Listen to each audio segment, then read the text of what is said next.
Sarah here. So I am going to be showing you some of the books that I have accumulated in the past little while. I thought I only had like a few, and I definitely have more than a few. I was like going through my bookshelf. I was like, oh, I got that recently, and that one, and that one, and that one, and that one, and that one, and that one, and that one, and yeah. So I'm just gonna show you guys, and it's gonna be cool, and there's dogs barking in the background.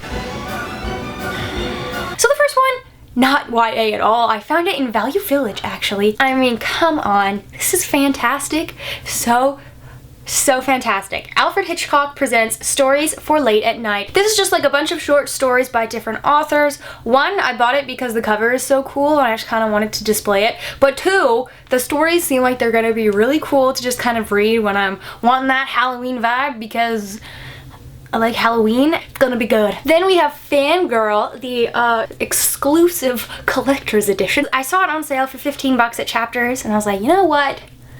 I want to get it. I like the coffee detail and like the fantastic art inside. Got some Simon Snow. It's just like hashtag relatable. Got some sick drawings. Yeah. The next book I talked about, but it is A Court of Thorns and Roses by Sarah J Maas. This is the first Sarah J Maas book that I've ever had or read, and I loved it, and I bought it. This book is so good.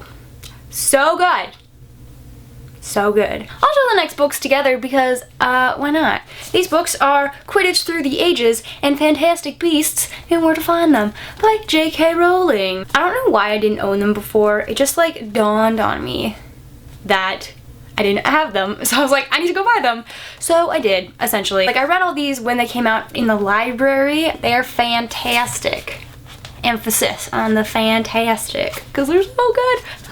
Next, we have Forgive Me, Leonard Peacock by Matthew Quick. So the main character is Leonard Peacock. He is a very disgruntled teenage boy, and on his birthday, he decides that he's going to kill his best friend and then himself, and this book is just kind of like the story of him going through with his plans. Whether or not the plans go through, I don't know because I haven't read it, but I've just heard a lot of good stuff about it. I also talked about this book in my wrap-up. This is In the Shadow of the Blackbirds by Kat Winters, and I read The Cure for Dreaming by Kat Winters. I have it right there, and I absolutely adored it. This is like a metaphysical, turn-of-the-century mystery. It's 1918. World War I was a thing. She's in San Diego.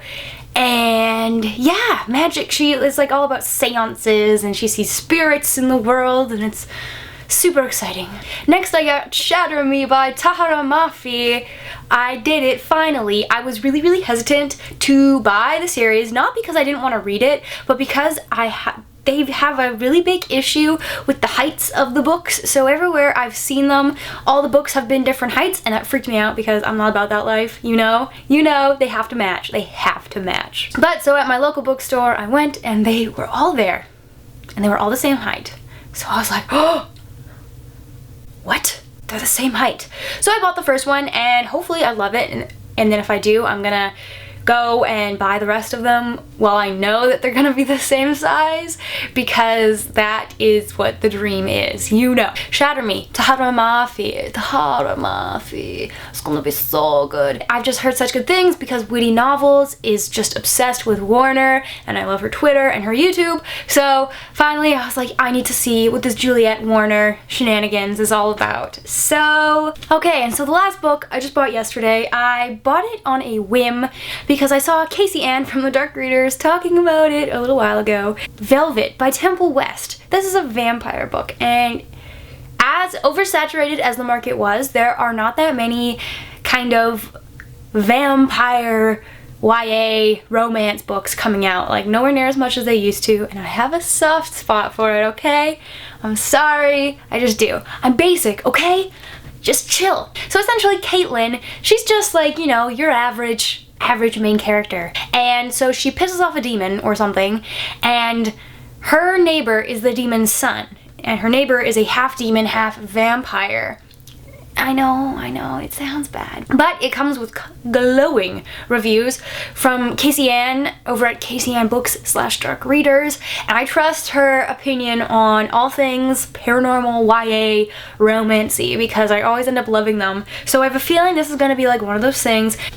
But so, these are all of the books. I know I'm gonna get to them eventually, but I'm really excited anyway. But yeah, okay, so those are the books that I've accumulated in the past little while. I'm really excited about it. I'm excited for all those books because they just look so darn good. So let me know in the comments below, have you read any of them? Have you heard good things about any of them? Or do you like hate one of them? I don't know.